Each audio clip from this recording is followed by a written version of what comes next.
Hello friends, I am Poonam Badgujar, Senior Chemistry Faculty in Vidya Mandir classes. Today we are going to cover the water chapter revision, right? So बेटा हम लोग water पढ़ते हैं तो what are the things we need to remember in the water chapter? तो वो हम लोग पहले डिस्कस कर लेंगे कि हमें किस किस की ज़रूरत है, क्या क्या पढ़ने की ज़रूरत है. सबसे पहले तो हमें यही जानने की ज़रूरत है what is the importance of water in our life, right? तो यहाँ पे मुझे ज़रूरत है जानने की importance of water. सबसे पहली चीज importance of water. Second is source of water कि क्या क्या सोर्सेज है मेरे पास वाटर के. Sources of water. Third thing I need to know is the water cycle.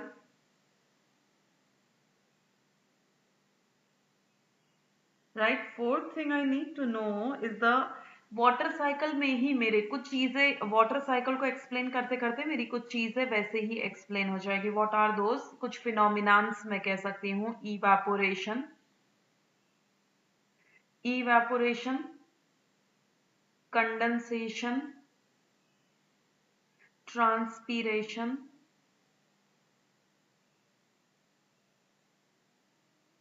and precipitation.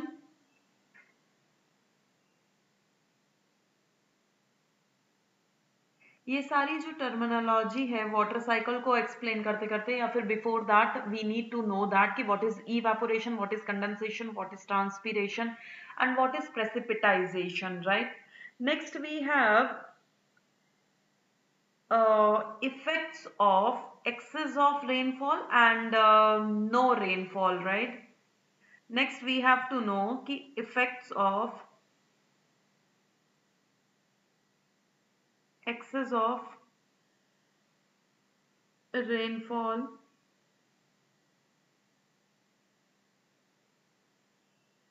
और no rain.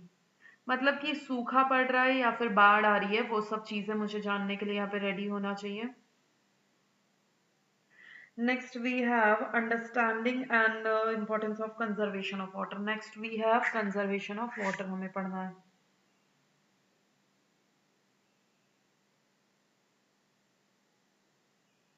Conservation of water. अब देखो यहाँ पे पूरे चैप्टर में मुझे करना क्या है. Importance of water. इंपॉर्टेंस मतलब वाटर की क्या इंपॉर्टेंस है इन आवर डेली लाइफ और नॉर्मल लाइफ. राइट. अगर डेली भी नहीं है तो भी इंपॉर्टेंस तो है because it is important for our drinking purpose. Right. Drinking के लिए तो पानी चाहिए ही चाहिए. आप मना करो तो भी आपको चाहिए. सोर्सेज ऑफ वाटर की हम लोग बात करेंगे. वेदर द ग्राउंड वाटर है, रेन वाटर है, सरफेस वाटर है, कैसा वाटर है. राइट. उसकी हम लोग बात करेंगे. Then we have water cycle. Before studying the water cycle or within the water cycle हमें ये study करना है what is evaporation, condensation, transpiration and precipitation. Then we have to learn the effects of the excess of rainfall or no rainfall. मतलब कि कहीं पे ज्यादा rainfall हो रही है, that is basically the flood is coming and somewhere drought is there. मतलब जहाँ पे सूखा पड़ता है. Right. No rainfall, no rain. Next we have to do the कि हम लोग वेस्ट तो पानी इतना करते हैं, how to preserve that water. तो हमें कंजर्वेशन ऑफ वाटर के बारे में भी पढ़ना होगा. राइट.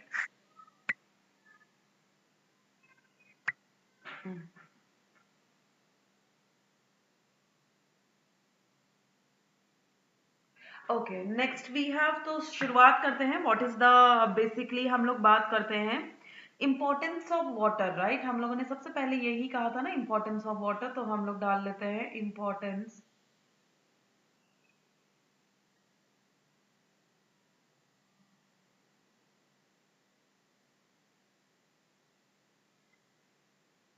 इंपॉर्टेंस ऑफ वाटर की अगर हम लोग बात करते हैं तो सबसे पहले बात पानी कहाँ कहाँ पे जरूरी है ये बता दो. तो सबसे पहली बात पानी कहाँ कहाँ पे जरूरत है ये हम लोग बात कर लेते हैं. तो पानी कहाँ कहाँ पे जरूरत होती है हमें. तो थोड़ा सा अगर you can pause the video और थोड़ा सोचो बेटा where is the pani is utilised in your life.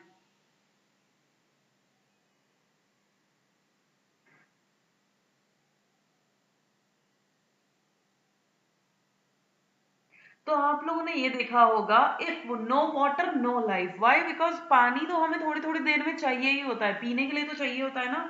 तो तुमने एक चीज तो देख ली कि पानी के बिना लाइफ नहीं है। मैं यहाँ पे लिख सकती हूँ no water no life. No water no life on earth, क्योंकि हम लोग अभी तक कोई और प्लैनेट पे क्यों नहीं शिफ्ट हो रहे हैं? Why? Because no water is there, वहां पे पानी नहीं है। अगर वहां पे बेटा पानी आ जाए तो एवरीथिंग इज पॉसिबल। वहां पे देखो पानी आ जाए तो हम लोग क्या कर सकते हैं? वहां पे पेड़ पौधे उगा सकते हैं। पानी अगर रहेगा तो पेड़ पौधे उग जाएंगे, लाइफ आराम से सस्टेन हो सकती है। अगर पानी ही नहीं है तो कोई लाइफ ही नहीं है। सबसे पहला इंपॉर्टेंस तो तुम्हें ये समझ आ गया। दूसरा, तुम्हें पता है कि अपनी बॉडी के अंदर भी 90% थिंग इज द पानी, राइट? वो कहाँ कहाँ पे यूज होता है? एक तो basically water is important for the chemical reaction occurring in the body, right? Water is important, water is important for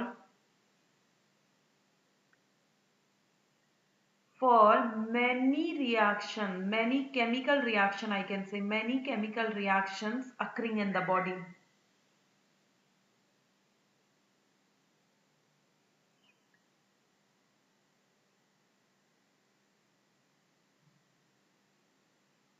right? Water is important for many chemical reaction occurring in the body. इसके लिए पानी की जरूरत होती है। और कहाँ कहाँ पे पानी की जरूरत होती है वो देख लेते हैं। तो सबसे पहली बात तो पानी, तुम्हें पता होगा ना, सिर्फ हमारी बॉडी के लिए जरूरत नहीं है। पानी हमें जरूरत है फोटोसिंथेसिस के लिए भी। तुमने देखा होगा फोटोसिंथेसिस। फोटोसिंथेसिस में होता क्या है वो मैं बता देती हूँ। फोटोसिंथेसिस में यू नो दैट कि कार्बन डाइऑक्साइड एयर से ली जाएगी, रूट में से वाटर लिया जाएगा, सनलाइट की प्रेजेंस में, सनलाइट एंड क्लोरोफिल की प्रेजेंस में प्लांट्स अपना खाना खुद बनाएंगे। And what they will prepare the glucose. Glucose बनाएंगे एंड ऑक्सीजन इवॉल्व करेंगे। तो basically water is important for the photosynthesis. देखो वाटर फ्रॉम रूट्स, तो वाटर वहां पे भी इंपॉर्टेंट है, right? From roots. And carbon dioxide कहाँ से लेगा प्लांट्स? From air. तो क्या होगा? सनलाइट की प्रेजेंस में, क्लोरोफिल एंड सनलाइट की प्रेजेंस में खाना खुद बनेगा। और क्या बनाएगा? ग्लूकोज प्लस ऑक्सीजन बनेगा, राइट? अब यहीं पे मुझे एक और चीज देखनी है, where is the water important. और बताओ वाटर की क्या इंपॉर्टेंस है? और वाटर की इंपॉर्टेंस है, इंडस्ट्रियल यूज भी है।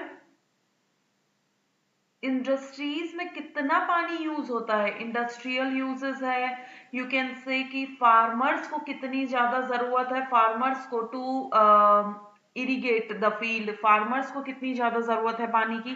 तो पानी की इंपॉर्टेंस देखो, फसल उगाने से लेकर हमारे खाने तक, अलोंग विद दैट इंडस्ट्रीज में, सब जगह पानी is very very important to us, right? और बेटा कई सारे जो है यूजेस मैंने अभी तक लिखे नहीं है। तुम लोग हाउस होल्ड भी तो लिख सकते हो कि हाउस होल्ड में भी तो इंपॉर्टेंट है ये। हाउस होल्ड एक्टिविटीज, कपड़ा धोना हो गया, बर्तन धोना हो गया, एंड ऑल द ब्रशिंग हो गया, एंड वॉशरूम्स हो गया, ये सब के लिए भी पानी बहुत ज्यादा इंपॉर्टेंट है, राइट? नेक्स्ट मेरा जो टास्क आता है वो है sources of water, uses of water में। Uses of water, importance of water के बाद आता है मेरे पास यूजेस ऑफ वाटर। तो uses of water, water is H2O, तो मैं तुम्हें फॉर्मूला याद हो जाए इसलिए H2O भी यूज करूंगी यहाँ पे। तो आप बेटा यहाँ पे देखो कहाँ कहाँ पे पानी यूज कर सकते हो? डोमेस्टिक, डोमेस्टिक, डोमेस्टिक में कहाँ पे डोमेस्टिक यूजेस क्या है? वॉशिंग, डोमेस्टिक यूज में है वॉशिंग, और you can say cooking and drinking, and remaining you have to write by yourself, जिससे ये होगा कि तुम लोग बुक्स रीड आउट कर रहे हो, राइट? एग्रीकल्चर यूज की बात करते हैं। एग्रीकल्चर यूजेस, एग्रीकल्चर यूजेस किसके लिए होता है बेटा? फार्मर्स के लिए। तो फार्मिंग के लिए, फार्मिंग के लिए। सेकेंडली, यहाँ पे तुम्हें पता हो कि some of the crops, crop, कुछ जो क्रॉप्स होती है, some of the crops like rice and cotton. They need lots of water. They need lot of water. बहुत ज्यादा पानी की जरूरत होती है दो फील्ड्स को, कौन कौन से, राइस एंड कॉटन फील्ड्स को बहुत ज्यादा पानी चाहिए होता है, तो इनके लिए तो एग्रीकल्चर में पानी की बहुत ज्यादा जरूरत है, राइट। और अगर मैं बोलूं इंडस्ट्रियल यूजेस, तो रिमेनिंग देखो कुछ चीजें आपको खुद भी करनी है, because it is a revision ना, तो रिवीजन में कुछ पॉइंट्स आपको ये है कि आप भूल तो नहीं गए हो, इसलिए होता है। तो कुछ पॉइंट्स मैं लिखवाऊंगी, remaining points you have to read the book and again you have to write, so that कि आपके दोनों तरफ से रिवीजन होता रहे, बिकॉज एग्जाम्स आर नियर ना, and after this thing you have to revise that your sheet. Industrial uses में कहाँ कहाँ पे यूज होता है ये देखो। अब इंडस्ट्रियल यूजेस में जो वाटर है वो एज अ सॉल्वेंट की तरह यूज होता है, क्लीनिंग पर्पस के लिए यूज होता है, cleaning and solvents, solvent and cleaning purpose के लिए यूज होता है। और यू कैन से कि डिस्पोजल ऑफ वेस्ट, उनके जो डिस्पोजल है ना, वेस्ट जो भी आता है उसको डिस्पोज करने के लिए, disposal of waste, right. Next, और कहाँ कहाँ पे वाटर तुम लोग यूज कर सकते हो, तो मैं बोलती हूँ तुम लोगों ने फायर एक्सटिंग्विशर का नाम सुना होगा बेटा। फायर एक्सटिंग्विशर का मतलब क्या है, आग बुझाने के लिए एक रेड कलर की गाड़ी होती है, they have their particular sound, उसमें तुम्हें पता चलता है कहीं ना कहीं तो आग लगी है। तो फायर एक्सटिंग्विशर के लिए what they are using the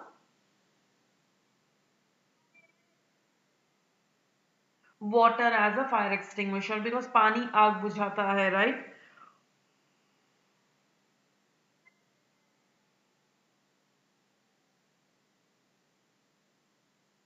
और दूसरा अगर तुम्हें पता हो तो इलेक्ट्रिसिटी प्रोड्यूस के लिए भी हम लोग वाटर का यूज करते हैं, प्रोड्यूस के लिए, प्रोड्यूस, राइट। इलेक्ट्रिसिटी प्रोड्यूस के लिए भी मैं पानी का इस्तेमाल करती हूँ। जैसे तुमने सुना होगा ना कि डैम्स वगैरह होते हैं, तो डैम्स क्या कर रहे हैं, dams are nothing but they are basically generating the electricity, right. और सिक्स्थ में कहाँ पे यूज कर सकती हूँ, transport the things, for transportation. Water का यूज मैं ट्रांसपोर्टेशन में करती हूँ, जैसे कि तुम्हें पता हो कि शिप्स में, शिप्स कहाँ पे चलती है, या तो ओशंस में चलेंगी या फिर यू कैन से सीज में चलेगी, या फिर मैं कहूँगी रिवर में चलेगी। तो ट्रांसपोर्टेशन के लिए भी रिवर का यूज मैं करती हूँ, या फिर ओशंस का यूज मैं करती हूँ, कि जिसमें अगर मुझे कहीं से उधर सामान पहुंचाना है तो I can use the transportation also, right. तो ये सारे मेरे एप्लीकेशंस है, और application if you have in your mind you have to write that down, right. Next I have sources of water.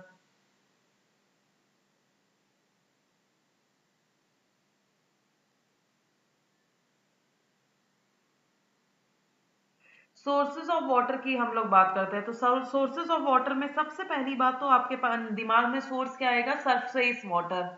तुम्हारे दिमाग में आएगा कि नदियों में पानी तुम देख रहे हो, राइट, रिवर्स में पानी तुम देख रहे हो, ओशंस में तुम पानी देख रहे हो, तुम पॉन्ड्स में पानी देख रहे हो, राइट, लेक्स में पानी देख रहे हो, इन सब जगहों पे तुम लोग पानी देख रहे हो। अब ये सारी चीजें क्या है, ये सारी चीजें तुम्हारे आंखों के सामने तुम्हें दिखाई दे रही है, this is known as the surface water source, which is basically on the surface of the water. तो ये क्या है बेटा, सरफेस वाटर है। तो सबसे पहला जो मेरा सोर्सेज ऑफ वाटर है वो क्या है, सरफेस वाटर। नेक्स्ट जो सरफे वाटर का सोर्स है वो क्या है, ग्राउंड वाटर। ग्राउंड वाटर का मतलब है which is under the earth, earth में, under the earth is known as the ground water. अब ग्राउंड वाटर में एक और चीज तुम लोगों ने पढ़ी थी, क्या क्या पढ़ा है बेटा, एक तो वाटर टेबल, इसमें मुझे एक और चीज पढ़नी है that is basically water table. And दूसरा ग्राउंड वाटर होता क्या है, ग्राउंड वाटर मोर और लेस ये प्योर वाटर ही है, प्योर वाटर है। ग्राउंड वाटर का पानी हम लोग पीते भी हैं, हैंडपंप सुना होगा आपने, या फिर वेल सुना होगा। तो ये सारे क्या है, सोर्सेज ऑफ ग्राउंड वाटर ही तो है, हैंडपंप से पानी निकालना, हैंडपंप्स ये भी नीचे से ट्यूबवेल से ही पानी आ रहा है, या फिर आपने वेल सुने होंगे तो वेल में भी पानी नीचे से ही आ रहा है, तो this is the pure source जिसे मैं डायरेक्टली इनटेक कर सकती हूँ। Sometimes if this water is open for a certain long period of time, well का पानी जैसे होता है, तो वो फिट फॉर ड्रिंकिंग नहीं होता है, बट क्लोरीन एंड ऑल डाल के हम लोग यूज कर सकते हैं। वाटर टेबल यहाँ पे मुझे याद रखना है, what do you mean by water table. तो पहले मैं आपको डेफिनेशन बता देती हूँ, उसके बाद आपको समझने में इजी हो जाएगा। वाटर टेबल होता क्या है, the level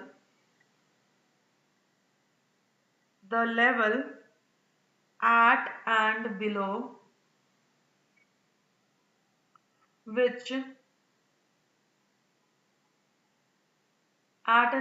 which water is found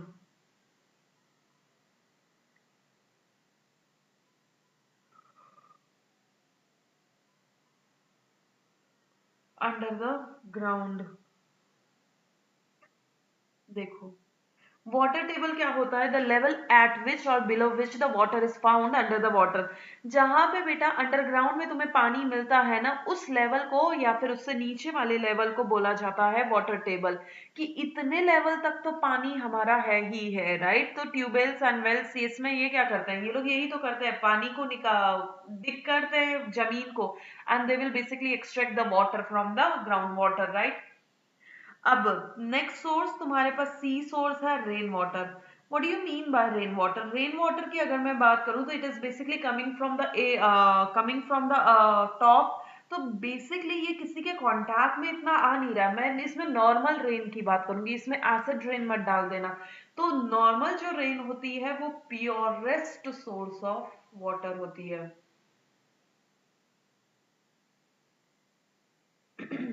purest का मतलब है बहुत ज्यादा प्योर सोर्स ऑफ वाटर होती है, इसलिए इसे प्योरेस्ट सोर्स कहा जाता है, राइट। इसे बल्कि इन्वेटर में डालने के लिए भी यूज किया जाता है, if you know this thing, right. when this rain water comes in contact with the soil, तो उसके बाद ये खराब हो जाती है। बट रेन वाटर अगर तुम नॉर्मली ऊपर से ऊपर कलेक्ट कर लो तो that is the purest form of the water, right. First जो रेन होगी ऑब्वियस सी बात है, वो तो थोड़ा सा तुम्हें हार्म करेगी ही करेगी, बिकॉज वो डस्ट पार्टिकल को लेके आ रही है, राइट। अब इसी में मैं बता दूं कि रेन वाटर समटाइम्स, जो फर्स्ट रेन होती है, मैं फर्स्ट रेन की बात करती हूँ, फर्स्ट रेन जो होती है उस सीजन की, first rain of the particular season.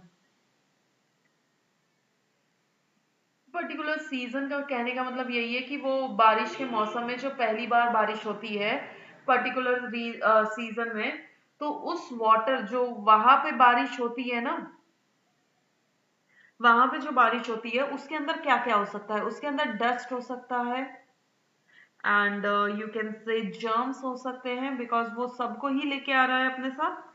Some gases हो सकती है, कंटेन्स। देखो, first rain of the particular season contains dust, germs, some gases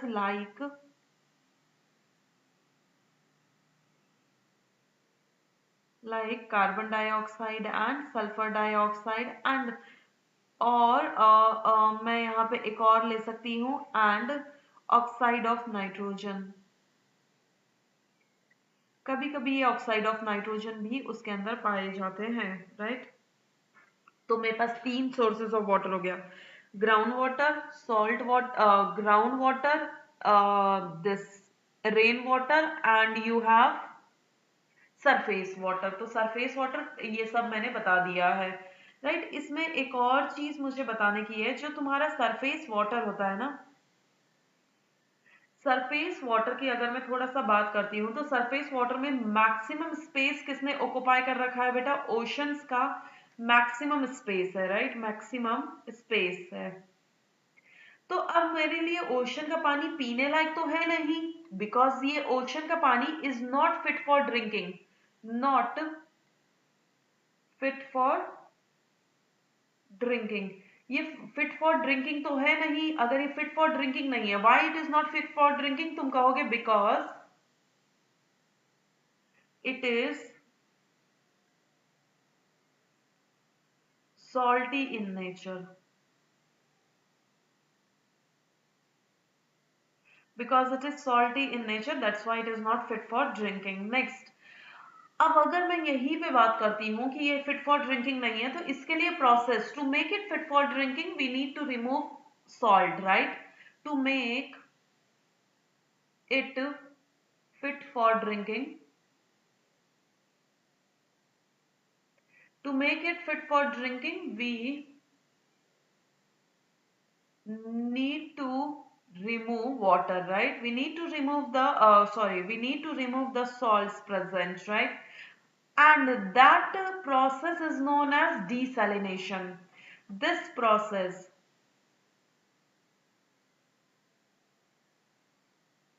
is known as salt desalination.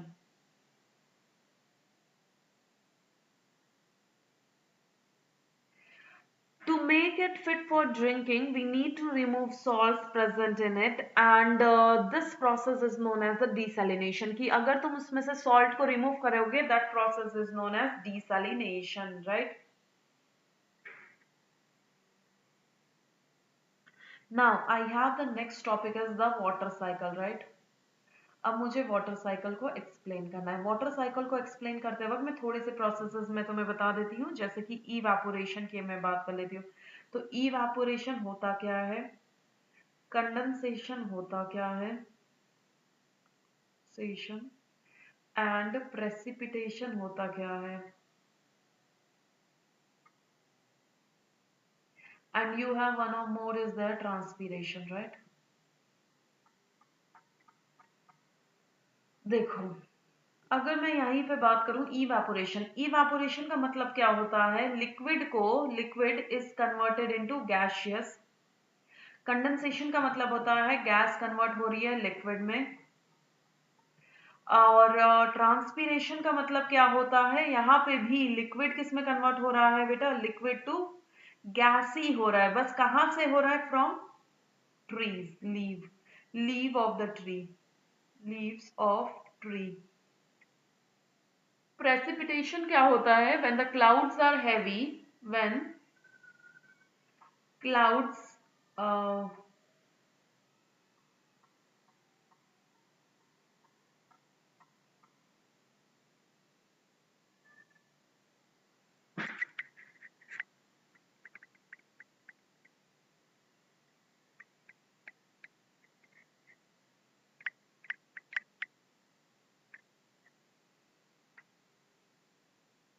when clouds are heavy,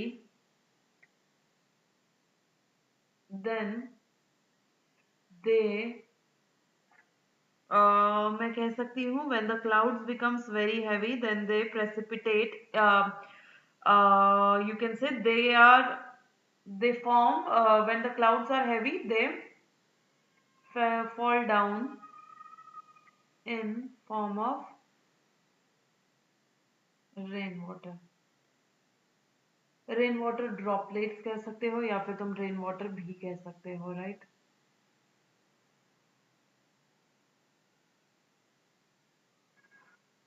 right, तो यहाँ पे चार processes है, एक evaporation, condensation, precipitation, transpiration. Condensation नहीं, ट्रांसपिरेशन एंड इवेपोरेशन सेम है, liquid to gas है, बस इवेपोरेशन कहीं और से, surface of the water, surface of the किसी सरफेस से होगा, it's not the leave of the tree. जैसे ही वो चीज लीव ऑफ द ट्री से होगी that is known as the transpiration, right? अब मुझे वाटर साइकिल को थोड़ा सा ड्रॉ करके देखना है, तो मैं क्या करती हूँ बेटा, मान लो ये मेरा सरफेस वाटर है, ये मेरा सरफेस वाटर है, तो मैं इसे नाम थोड़ी देर में दे देती हूँ। ये मेरे क्या है बेटा, ट्रीज है, ये मेरा सन है, this and you have clouds over here, ये मेरे क्लाउड्स है, राइट? क्लाउड्स है। अब देखो यहाँ पे तुम देख पा रहे हो, दिस इज मेरा सोर्स ऑफ सरफेस वाटर। अब सरफेस वाटर में ये कुछ भी हो सकता है, ओशन हो सकता है, पॉन्ड्स हो सकते हैं, रिवर्स हो सकती है, कुछ भी हो सकता है। ये मेरी क्या है बेटा, ट्रीज है, ट्रीज हो सकती है, प्लांट्स हो सकता है, ये तो तुम्हें दिख ही गया, ये सन है, ये तुम्हारे क्या है बेटा, क्लाउड्स है, राइट? अब होगा क्या बेटा, यहां से पानी क्या होगा, ऊपर उठेगा, ऑब्वियस सी बात है, this is known as the evaporation, right? यहां से ट्रीज के सरफेस से भी क्या होगा, इवेपोरेशन होगा, बट वो इवेपोरेशन फ्रॉम द ट्रीज क्या कहलाएगा बेटा? Transpiration, right, from the leaves, transpiration from the water. ये वाटर किसके कारण इवेपोरेट हो रहा है? बिकॉज ऑफ द सन, सन की जो हीट एनर्जी है उससे। तो ये सारी चीज बेटा इवेपोरेट होगी and it will go to the clouds.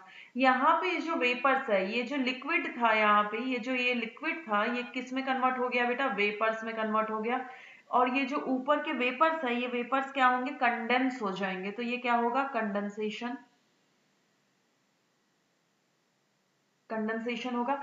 अब ये कंडेंसेशन में होगा क्या? यहाँ पे जब ये क्लाउड्स बहुत ज्यादा हैवी हो जाएंगे तो precipitation will going to take place. अब जैसे ही प्रेसिपिटेशन होगा, तो देखो मैं ब्लैक कलर से तुम्हें रेन दिखा रही हूँ, it will basically come down. तो रेन क्या होगी बेटा? दोबारा से तुम्हारी फॉल करेगी on the surface of the earth.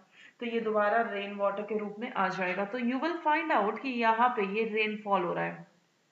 अब रेनफॉल स्नो की फॉर्म में भी हो सकता है, और वाटर की फॉर्म में भी हो सकता है, किसी हेल की फॉर्म में भी हो सकता है, तो कैसे भी फॉर्म में हो सकता है। तो तुम यहाँ पे देख रहे हो एक साइकिल कंप्लीट हो रही है। पानी ऊपर जा रहा है and it is come back, and it is coming back. तो this is known as the water cycle. ऊपर जाएगा और कम बैक आ जाएगा, right? This is known as the water cycle, right? Understand? Understood ना? ओके,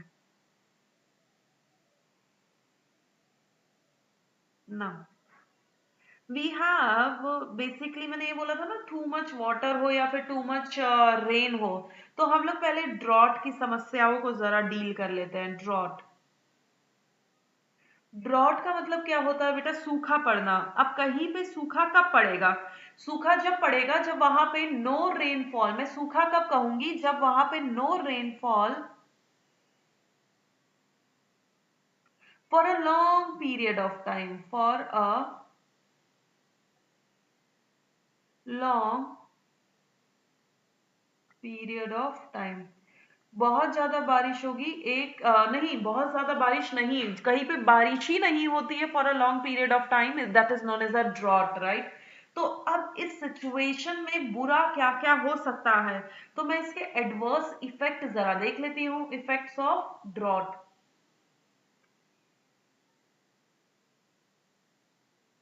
ड्रॉट के effects क्या हैं? सबसे पहले मैं डिस्कस कर लेती हूँ, that is basically death of living organism. सबसे पहले तो जानवर और इंसान ही मर जाएंगे ना।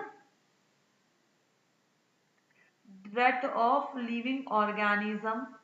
सेकेंड थिंग, और क्या क्या हो सकता है सोचिए?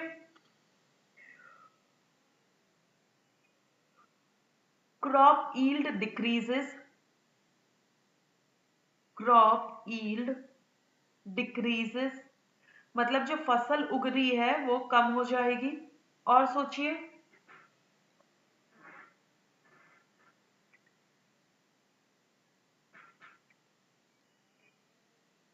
तो तुम कह सकते हो कि शॉर्टेज ऑफ फूड, यहाँ पे अगर क्रॉप ही नहीं आएगी तो मैं कह सकती हूँ ना शॉर्टेज ऑफ फूड, कि फूड का शॉर्टेज हो गया है, या फिर मैं कह सकती हूँ कि माल न्यूट्रिशन यहाँ पे होने की बहुत ज्यादा संभावना है। मतलब कि प्रॉपर अमाउंट्स में न्यूट्रिशंस नहीं मिलेंगे लोगों को, तो वो ऑब्वियस सी बात है, या तो माल न्यूट्रिशन से मर जाए, या फिर सूखे से मर जाए, या फिर पानी ना होने से मर जाए।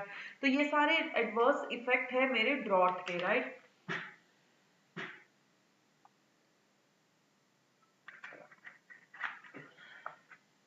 और यहाँ पे बेटा फिर अब कोई रहना भी पसंद नहीं करेगा, बिकॉज पानी नहीं है, तो क्या करोगे तुम लोग?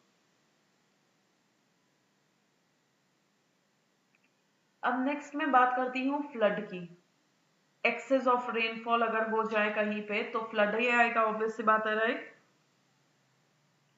तो अगर फ्लड आता है, तो अगर मैं बोलूं कि too much water is there, अगर मान लो कि इतना सारा पानी आता है कि water from the overload overflowing water bodies, मैं कह रही हूँ टू मच रेनफॉल हो जाए,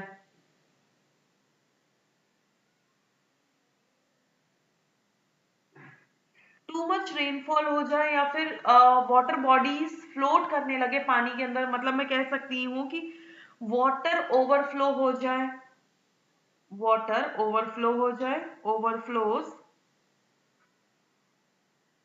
water from,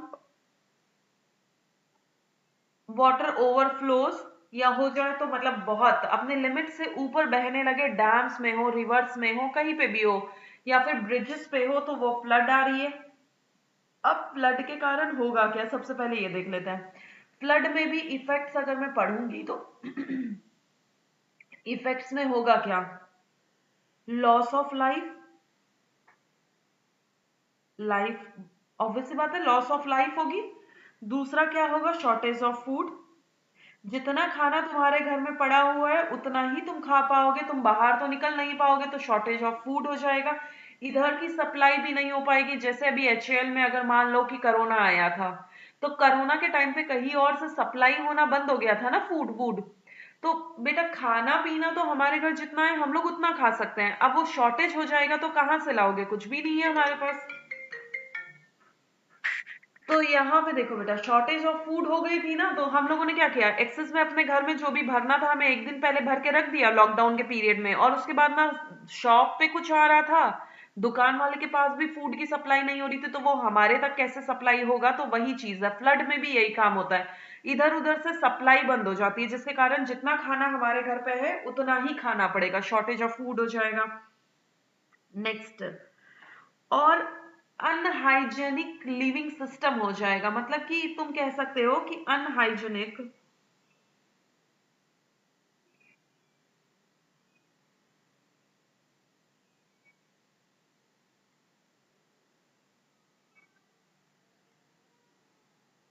unhygienic living system का मतलब है अगर तुम्हें आसपास अपने पानी ही पानी दिखेगा तो उससे क्या होने की संभावना है बेटा, वाटर बॉर्न डिजीज।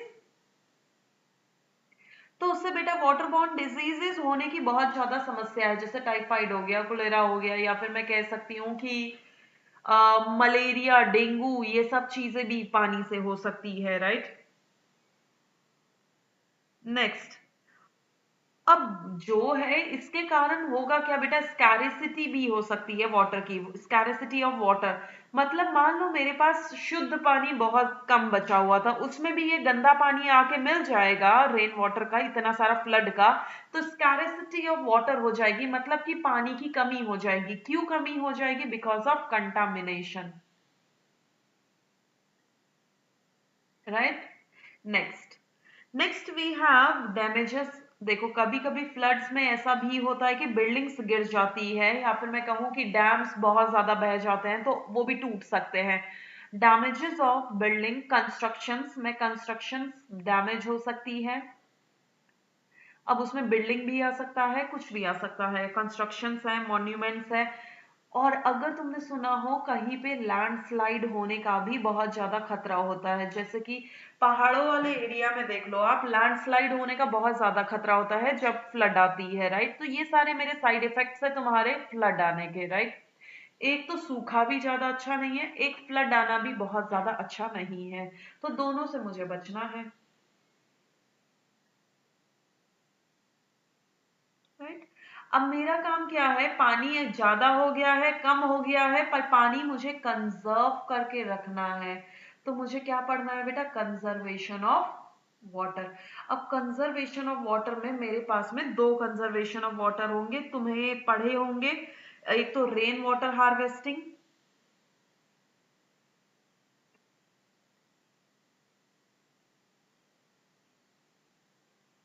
एक है हमारे पास रूफ टॉप हार्वेस्टिंग।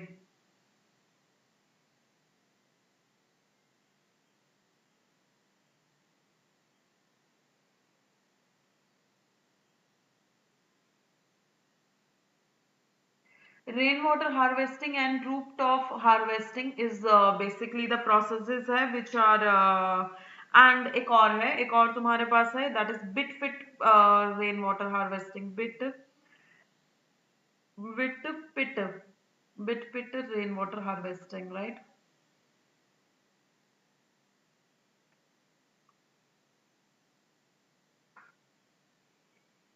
अब देखो तुम्हें क्या करना है, ये तीनों के तीनों एक बार रीड आउट करने हैं फ्रॉम योर बुक।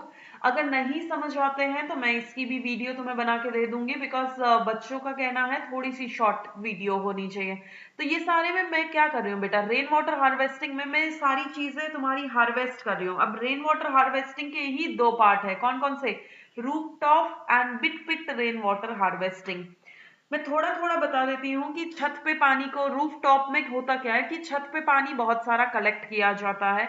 उस कलेक्टेड पानी को पानी पाइप के थ्रू सप्लाई करके कहीं पे जाके स्टोर किया जाता है with the help of the filters. तो मैं पत्ते, स्टोन्स ये सब रिमूव करके उसे स्टोर किया जाता है। When the water is not there for a long time, मान लो कभी पानी नहीं आता है, तो उसे हम लोग बचा सकते हैं, राइट।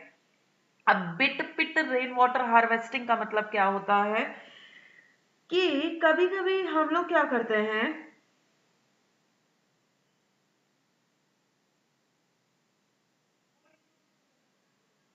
घर के आसपास एक गड्ढा खोदते हैं, उसमें सीमेंटेड पूरा का पूरा इंतजाम कर लेते हैं एंड उसमें पानी को कलेक्ट करते हैं और वहां से हम लोग सप्लाई करते रहते हैं। जहां पे भी हमें स्टोर करना है या तो वही स्टोर कर दो और उसे बंद कर दो। एक तो तुमने कलेक्ट कर लिया, कलेक्ट करने के बाद में वो गड्ढे में पानी बहुत देर तक ओपन रहेगा तो खराब भी हो सकता है। पाइप के थ्रू उसे कहीं और सप्लाई करके कहीं अंडरग्राउंड में स्टोर कर लो, या फिर तुम कह सकते हो कि उसे कहीं टैंक्स में स्टोर करके रख दो। एंड जब तुम्हारी बारिश नहीं होगी तो उसको यूज कर सकते हैं। और जब सूखा पड़े, इस पानी को हम लोग कहाँ कहाँ पे यूज कर सकते हैं, कार वॉशिंग, कपड़े वॉशिंग, बर्तन वॉशिंग एंड जितने भी हमारे आउटडोर एक्टिविटीज है, मैं ये भी कह सकती हूँ गार्डनिंग के लिए भी हम इस पानी को यूज करें तो हम नॉर्मल जो प्योर वाटर है उसको भी सेव कर पाएंगे, right. So we need to conserve the water. If we are not conserving the water, आज हम लोग पानी पी रहे हैं, हमारी आगे वाली जनरेशन को बेटा पानी नहीं रहेगा, because pani is very less in our earth. Earth पे बहुत कम परसेंट पानी है जो कि पीने लायक बचा हुआ है, right. Okay, okay, thank you so much guys for and watch this video and then read the chapter again and then do that questions provided to you, right? Okay, thank you.